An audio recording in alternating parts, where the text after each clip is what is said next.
Kementerian Perhubungan RI mengeluarkan peraturan tentang penggunaan pesawat drone di Indonesia. Drone dilarang beroperasi di kawasan udara terlarang. Aturan tersebut diterbitkan untuk menjaga keselamatan operasional penerbangan di ruang udara yang dilayani Indonesia dari kemungkinan bahaya yang ditimbulkan akibat drone.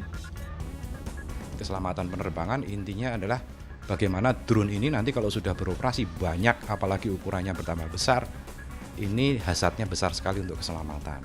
Yang pertama itu. Yang kedua adalah kita juga tahu semua bahwa kita mempunyai daerah-daerah yang memang tidak boleh dipotret ya. Contoh, Istana Negara, itu kan dia prohibited area. Siapapun tidak boleh masuk ke situ, tidak boleh motret, apalagi nanti ada drone misalnya bawa sesuatu yang mengakibatkan keamanan negara tidak kondusif, ya itu tentu saja kita larang. Itu kita atur dengan Peraturan Menteri nomor 90 tahun 2015 bulan Mei. Melalui Permen nomor 90 tahun 2015, Kemenhub juga melarang pengoperasian drone atau pesawat nirawak pada ruang udara yang dilayani Air Traffic Control dan pada ruang udara yang tidak mendapatkan pelayanan ATC pada ketinggian lebih dari 150 meter.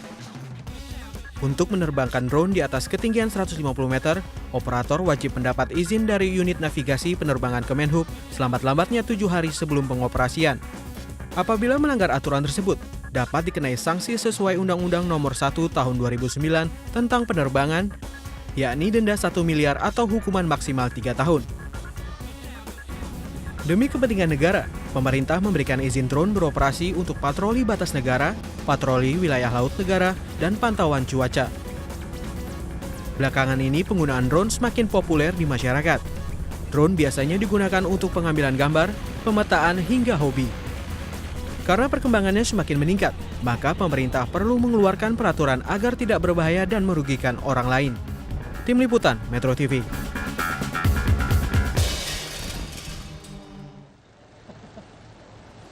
Halo pemirsa, terima kasih masih kembali lagi di Wide Shot. Sesuai dengan janji saya tadi, kalau Anda menyimak Wide Shot pukul 13 waktu Indonesia Barat lalu, saya berjanji kepada Anda untuk mengenalkan sebuah hal yang sangat kekinian, yakni drone atau pesawat nirawak. Nah, kenapa sih drone ini begitu masif? Dan juga terakhir tentunya ada peraturan yang dikeluarkan dari Kementerian Perhubungan mengenai tata cara menerbangkan drone. Jangan terbang sembarangan. Sudah hadir di sini bersama saya sedang berada di wilayah Senayan. Ini merupakan Ketua Harian Asosiasi Pilot Drone Indonesia, Mas Fajar. Apa kabar Mas Fajar? Baik, apa kabar? Alhamdulillah baik. Mas Fajar, ini dari kemarin banyak sekali pertanyaan mengenai apa sih Wid pesawat nirawak itu? Apa sih Wid drone itu?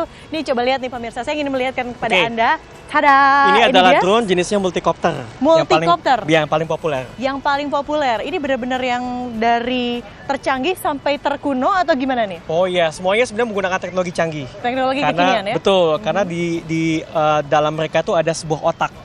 Yang mampu untuk membuat drone-nya itu kalau kita lepas remote-nya, dia bisa tetap stasioner di udara. Coba kita kasih tahu dulu tapi sama pemirsa, drone itu kan kalau saya perhatikan mulai populer itu kan kalau dulu digunakan untuk kepentingan militer begitu. Betul sekali. Nah sekarang pesawat nirawak ini bahkan sudah bisa diakses begitu oleh para masyarakat umum, bisa dibeli seperti kita membeli apa ya gadget atau telepon genggam seperti itu, Mas Fajar. Ya, jadi drone ini dalam 7 tahun terakhir dia telah menjadi sebuah produk komersil. Dalam 2 tahun terakhir sangat masif sekali perkembangannya. Orang bisa membeli drone, bahkan kalau didatang ke sebuah mall, di sana jual toko gadget, kemungkinan juga akan menjual drone. Dan drone-nya itu juga punya kemampuan yang cukup mumpuni. Bisa untuk mengambil foto, bisa mengambil video dengan resolusi tinggi, dan dengan jarak terbang yang juga cukup mengagumkan. Oke, baik. Jadi saya pengen lihat dong gimana cara menerbangkan drone. Teman-teman juga pemirsa pengen lihat kan? Kesini deh Mas, kita kasih gambar untuk pemirsa. Coba diterbangkan secara beramai-ramai. Ini cara menerbangkannya seperti apa? Terus, saya pengen tanya dulu mengenai harga drone yang paling murah sampai yang paling mahal berapa? Macam-macam, kalau merakit sendiri bisa 3 juta, 4 jutaan, sampai harga 50 juta juga ada. Sampai yang harga di atas 100 juta pun juga ada. Kalau yang untuk military grade itu miliaran tentunya gitu. Tapi yang military grade pun juga bisa kok untuk dibeli oleh perusahaan. Oke, nah Asosiasi Pilot Drone Indonesia ini terbentuknya mulai kapan sih? Kita terbentuk mulai bulan Februari tahun 2015 ini. Oh baru ya? Betul. Nah yang melatar kita membentuk sebenarnya ini adalah suatu concern untuk mengantisipasi adanya regulasi drone nasional. Karena ketika sudah ada regulasi drone nasional seperti yang kita lihat sekarang ini kan perlu ada suatu badan hukum yang menaungi seluruh pilot drone dan punya sistem kode etik Nah, dan punya sistem kompetensi sebagai Iya. pilot drone. Ngomong-ngomong soal kode etik ya, inilah yang akhirnya menjadi concern juga perhatian dari Menteri Perhubungan yang Betul. mengeluarkan peraturan Betul. mengenai tata cara penggunaan drone. Betul. Sesuai dengan judul perbincangan kita sore hari ini, main drone, jangan terbang sembarangan. Coba nih pemirsa lihat, ini dia drone yang diterbangkan. Ini ketinggiannya bisa mencapai berapa meter sih, Mas? Secara teknis dia bisa sampai ketinggian 400 meter, bahkan bisa sampai 500 meter, tergantung dari control link-nya.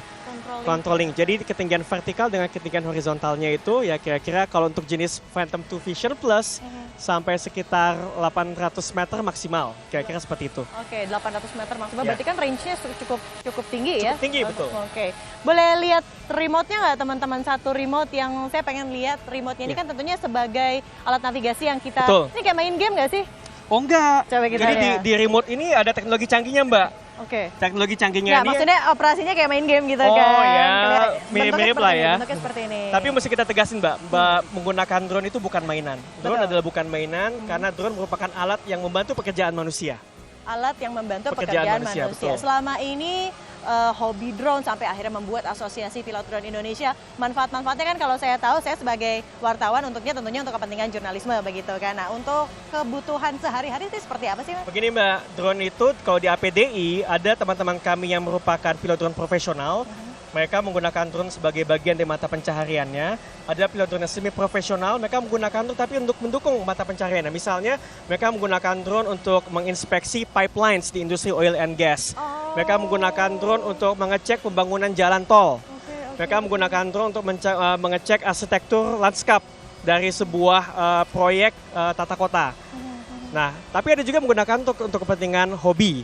Oke, ini seperti teman-teman ini bawa. Ini dia. Gabungan, Ayo, saya pengen lihat, ada pengen teman-teman lihat, yang profesional di sini, ada teman-teman yang semi-pro, ada teman-teman yang hobiis juga. 1, 2, 3, 4, 5 nih, 5 nih Betul. pemirsa. Drone-nya terbang secara bersamaan. Nah, kalian punya ritual nggak? Misalnya setiap hari Minggu atau setiap minggu barangkali bertemu untuk membahas mengenai perkembangan drone yang ada di saat ini di Oh dunia? iya jelas, jadi kita memiliki kegiatan reguler terbang bareng. Tapi di APDI Mbak, sebelum terbang bareng, kita selalu ada namanya Field Marshal. Apa itu Field Field Marshal? Marshal itu yang mengatur mengenai keselamatan ruang udara yang digunakan untuk menerbangkan drone. Seperti sekarang ada Pak Wawan di sana sebagai Field Marshal, dia memperhatikan agar kalau teman-teman menerbangkan drone itu masih safe. Oke. Nggak saling- Ukuran safe itu gimana? Maksudnya tidak saling bersenggolan misalnya? Sebelum terbang ada safety briefing. Dijelaskan, kamu terbang di area ini, yang satu terbang di area ini nggak boleh saling makan area untuk terbang, Mbak. Kemudian kedua, dicek dulu. Kita punya prinsip namanya CWL, cek wahana dan lingkungan. Wahananya oke CWL? nggak? CWL. Oh, oke. Cek wahananya oke nggak untuk terbang. Kemudian lingkungannya aman nggak untuk terbang. Cek Kalau wahana dan semuanya lingkungan. sudah oke, lantas bisa terbang. Jadi kita ada SOP-nya, Mbak. Oke. Semua anggota APDI itu diharapkan memang mengetahui kode etiknya, SOP-nya, bahkan punya standar kompetensi yang sama satu sama lainnya. Jadi ditekankan nih pemirsa oleh Mas Fajar sebagai Ketua Harian Asosiasi Pilot Drone Indonesia bahwa hey, drone ini bukan mainan. Bukan mainan, Tapi betul. sebuah alat yang bisa tentunya membantu kemudahan Betul. di kehidupan manusia sehari-hari. Namun ternyata banyak juga nih yang dimanfaatkan menjadi apa ya, sesuatu yang seharusnya tidak digunakan oleh drone atau disalahgunakan. Iya, iya. Sejauh ini Mas Fajar melihat penyalahgunaan drone ini seperti apa sih? Ya namanya suatu benda pasti dia memiliki dua sisi kan. Nggak usah kita bicara mengenai drone, Mbak. Kita bicara mengenai pisau.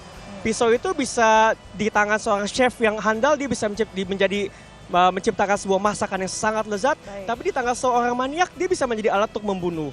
Demikian pula dengan drone. Di tangan seorang yang bertanggung jawab, yang tunduk pada hukum, ya tentu dia akan menciptakan karya-karya yang luar biasa hebatnya. Kita buka YouTube misalnya, di sana banyak sekali drone digunakan sebagai alat promosi pariwisata, Ya. alat untuk kepentingan jurnalistik, Betul. alat untuk membantu penyebaran benih di lahan pertanian. Banyak sekali Bahkan kegunaannya. saya pernah melihat ini drone digunakan untuk memantau wilayah bencana Betul. yang mungkin belum terjangkau oleh kendaraan yang akan memberikan bantuan, misalnya Betul. seperti itu ya. Betul. Jadi dari segi fungsi banyak sekali kegunaan dari sebuah drone itu. Nah makanya kan tinggal bagaimana kita mengatur manusianya. Nah makanya ada Permenhub itu Mbak, Permenhub 90 tahun 2015. APDI mengapresiasi adanya Permenhub itu. Namun dalam pandangan APDI ada hal-hal yang perlu dijelaskan lebih lanjut, ada hal-hal yang memang sudah jelas. Nah, terhadap hal yang perlu dijelaskan lebih lanjut oleh pemerintah ini, kami harapkan agar sama-samalah semua pemangku kepentingan duduk bareng, kita membicarakan mengenai regulasinya. Baik, nah ngomong-ngomong soal regulasi kita akan bahas lagi. Tentunya pemirsa tetaplah bersama Wajah untuk membahas regulasi drone ini seperti apa lebih detailnya. Tetaplah bersama kami selepas jeda berikut ini. Yuk, Terima Mas kasih. Fajar, saya pengen lihat lagi Ayo. nih.